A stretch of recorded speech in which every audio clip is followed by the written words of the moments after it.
એમનો સમર્થન આપવામાં આવતો હોય છે અને ત્યાં જે વિસ્તાર ઉપર આપ સૌ જોઈ ચૂક્યા છો કે જે તળાવ મૂળ પાણીના વિસ્તાર હતા એમાં આપણે કાટમાળ નાખીને માટી નાખીને જે દબાણ કરવામાં આવેલું હતું અને એ ઉપર જુદા જુદા ઝોપડા રિઝોર્ટ પાર્કિંગ વગેરે બનાવવામાં આવેલું હતું અને એ કઈ રીતે એમનો આર્થિક લાભ મેળવેલ છે અને આર્થિક લાભ એમને ક્યાં ક્યાં વાપર્યા છે એ મુદ્દા ઉપર તપાસ કરવામાં આવશે.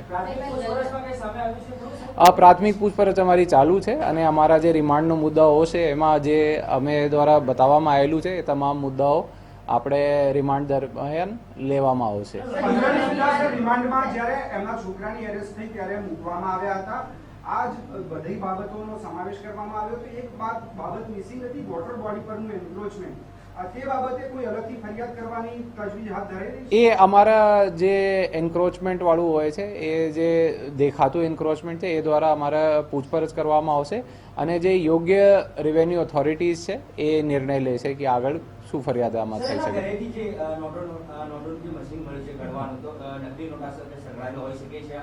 નકલી નોટ અત્યાર સુધી આપણે નથી મળ્યા. એમાં એ લોકો જે પાર્કિંગના પૈસા ચોપડાનો એ પૈસા ઉઘરાવતા હતા એ લોકોની કાઉન્ટિંગ માટે એમના જે છોકરાની પૂછપરછ કરવા માટે એમાં આપણે ધ્યાન ઉપર આવેલું છે, જેમાં 9 લાખથી ઉપર રૂપિયા અને આશરે લગભગ 250 ગ્રામની આજુબાજુ સોનું દાગીના મળ્યા છે અને ઘણા બધા રેકોર્ડ્સ ડાયરીઝ બીજા પુરાવો મળ્યા છે અને એમની તપાસ અમે કરી રહ્યા છીએ. એ આમાં એમને ઉપર અગાઉ 2 ગુના દાખલ થયેલું છે, જેમાં એક રાઇટિંગનો અને એક અટેમ્પ્ટ ટુ મર્ડરનો ગુનો દાખલ હતો અને એ જે અટેમ્પ્ટ ટુ મર્ડરના ગુના હતા એમાં એ પેરોલ જમ્પ કરી ચૂક્યા છે. તો એ આગળ અમે પણ તપાસ કરીશું. એ અમુક મુદ્દાઓ ધ્યાન ઉપર આવેલા છે કે જે ત્યાંના લોકલ નેતાઓ હોય કે આગેવાનો હોય એમના દ્વારા અમુક લેટર પેડ ઉપર પ્રમાણપત્ર વગેરે રજૂ કરવામાં આવેલું છે. તે દિશામાં મારી તપાસ ચાલુ છે. એ અત્યારે અમારા તપાસનો મુદ્દા છે. જ્યાર સુધી ચોક્કસ માહિતી નહીં આવશે અને રિમાન્ડ પૂરી નહીં થાય ત્યાર સુધી આપણે રિમાન્ડ પૂરું થયા પછી જ આપણે જાણ કરવામાં આવશે. એમના જે એક ત્યાં ધ્યાન ઉપર આવેલું છે કે વ્યાજખોરીનો ધંધોમાં સંકળાયેલો હતો અને ગાડી કટિંગમાં ઇન્વોલ્વ હતા. તો એ દિશામાં અમે તપાસ કરી રહ્યા છીએ અને કોઈ પણ ભોગ બનનાર હોય તો એ પણ પોલીસનો સંપર્ક કરી શકે છે. ક્રાઇમનું હબ બનાવવામાં આવ્યું તેની અંદર પણ આવા વ્યક્તિઓની ભૂમિકા હોવાની વાત આપે સોગંદનામા પર કરી છે. આ બાબતે પૂરું સ્પષ્ટીકરણ કરશો?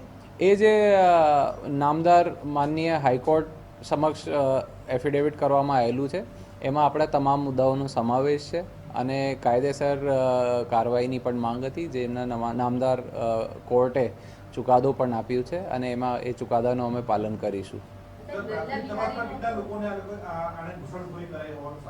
એ જુદા જુદા ડોક્યુમેન્ટ્સો મળ્યા છે. એ જે એજન્સીઓ દ્વારા ડોક્યુમેન્ટ્સ ઇસ્યુ કરવામાં આવેલા છે એમના પાસે અમે માહિતી મંગાવીએ છીએ અને એ રિમાન્ડ દરમિયાન અમારો મોટો મુદ્દો એ જ છે. એ રાજસ્થાન માટે સંતાડવા ગયેલા હતા. એમને મૂળ જવું હતો યુપી. એ મૂળ એમના જન્મ થયેલા છે કાસગંજ ઉત્તર પ્રદેશનો જન્મ થયેલું છે અને તે વિસ્તારમાં પણ એમની સારી પકડ છે. તો એ જ્યારે એમને ખબર પડી કે ગુનો દાખલ થઈ ગયું છે, પોલીસની કાર્યવાહી થવાની છે, ત્યારથી એ ભાગતો ફરતો હતો અને રાજસ્થાનમાં એ સંતાડેલો હતો અને આગળ એમને યુપી સુધી જવું હતું.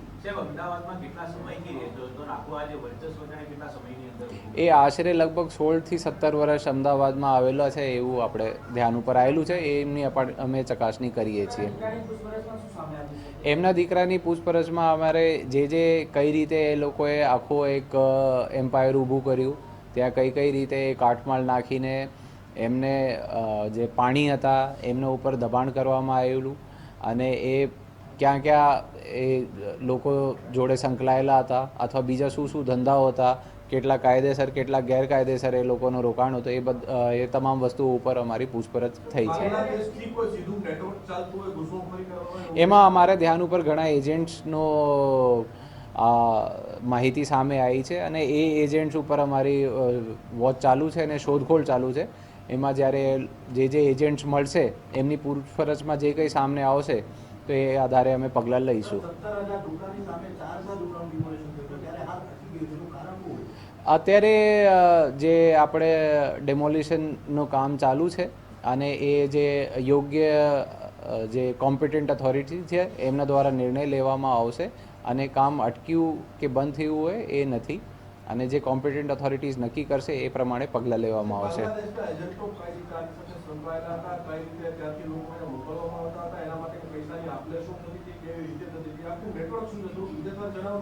એમને જે પ્રાથમિક ધ્યાન આવેલું છે કે ચંડોળા તલાવ વિસ્તારમાં ઘણા બધા જે એજન્ટ્સ હતા એમાં મુખ્ય ક્રાઇમ બ્રાન્ચ દ્વારા ગયા વર્ષમાં લગભગ ઓક્ટોબરમાં ફોર્સ ડોક્યુમેન્ટ્સ કેસ કરવામાં આવેલું હતું. એમાં અમારા સમક્ષ આવ્યું હતું કે અમુક એજન્ટ્સ છે એ અમુક બાંગ્લાદેશના લોકો સાથે સંકળાયેલા છે. એ લોકો ત્યાંથી નક્કી કરતા હોય છે કે કયા લોકોનો કેવી રીતે ઇન્ડિયામાં લાવવું છે અને કોના સંપર્ક કરાવવું છે. પછી એક નક્કી કરેલા પૈસામાં રૂપિયામાં ડોક્યુમેન્ટ્સ રજૂ કરવામાં આવેલ છે. એમાં ભાડા કરારોનો અને અથવા જે અમુક લેટર પેડ વગેરે હોય એમને ઉપર પ્રમાણપત્ર આપવામાં આવતા હોય છે અને એ આધારે બીજા ડોક્યુમેન્ટ કઢાવવામાં આવતા હોય છે જે ખોટી રીતે ડોક્યુમેન્ટ કઢાવવામાં આવેલું છે. 43 જેટલા ભાડા કરારો મળી આવ્યા હોવાનું તો સ્વીકારાયું છે. એ પછીની પૂછપરછની અંદર શું વધારે વિગતો સામે? એ આપણે પૂછપરછ આવેલી છે કે અમુક જે ડોક્યુમેન્ટ્સો મળ્યા છે એ બોગસ ડોક્યુમેન્ટ મળ્યા છે જેમના કોઈ આધાર પુરાવો છે નહીં અને એ બાબતે એ ડોક્યુમેન્ટ્સ ક્યાં ક્યાં વપરાયેલા છે એ તમામ એજન્સીઓ અને ખાતાઓમાં અમે લખ્યું છે અને એ મુદ્દા ઉપર તપાસ કરી રહ્યા છીએ.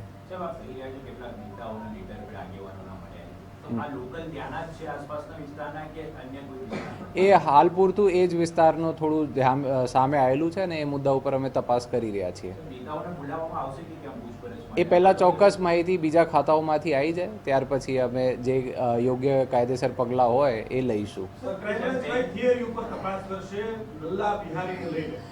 લલ્લા બિહારીના જે આખું સામ્રાજ્ય હતો એ કઈ રીતે ઊભો કરવામાં આવેલું હતું અને એ સામ્રાજ્યથી કોને કોને નફો ફાયદો થયું છે અને એ પૈસા એમને ક્યાં ક્યાં વાપર્યા છે, જે ગેરકાયદેસર રીતે એમની કમાણી હતી અને જે કમાણીના સાથ સાથે દબાણ કર્યું હતું એમના ઉપર અમે પગલાં લઈશું. સાહેબ, ગુનો ઇલેક્ટ્રિસિટી હેઠળ નોંધાયો છે. આ બધા મુદ્દાઓ માટે કોઈ અલગથી એફઆઈઆર કરવામાં આવશે કે કયા પ્રકારની કાર્યવાહી? જે ગુના છે એ ફક્ત ઇલેક્ટ્રિસિટી એક્ટ નથી. ઇલેક્ટ્રિસિટી એક્ટ તો એક વન ઓફ ધી સેક્શન્સ છે.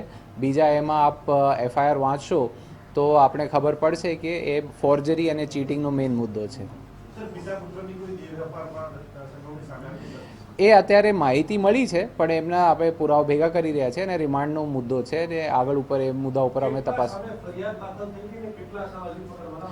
એમાં 6 લોકો મેઇન જે હતા એમના વિરુદ્ધ ફરિયાદ દાખલ થઈ હતી. આમાં બે મેઇન મુખ્ય આરોપીઓ હતા લલ્લા બિહારી તેમના દીકરા ફતેહ, બંનેની અટકાયત કરી લેવામાં આવી છે.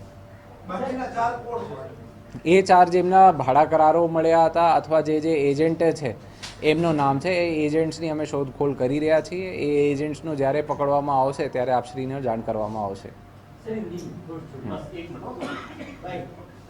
લલ્લા બિહારીનું જે ઓપરેશન થયું, સર્ચ ઓપરેશન, તે માટે કેટલી ટીમો બનાવવામાં આવેલી હતી? અમદાવાદ ક્રાઇમ બ્રાન્ચની હતી કે ત્યાં રાજસ્થાનમાં? નહીં, અમદાવાદ ક્રાઇમ બ્રાન્ચની 2 ટીમો એની ઉપર લાગેલી હતી અને સતત રાઉન્ડ ધ ક્લોક અમારી મહેનત ચાલતી હતી. એક પણ વખત અમારે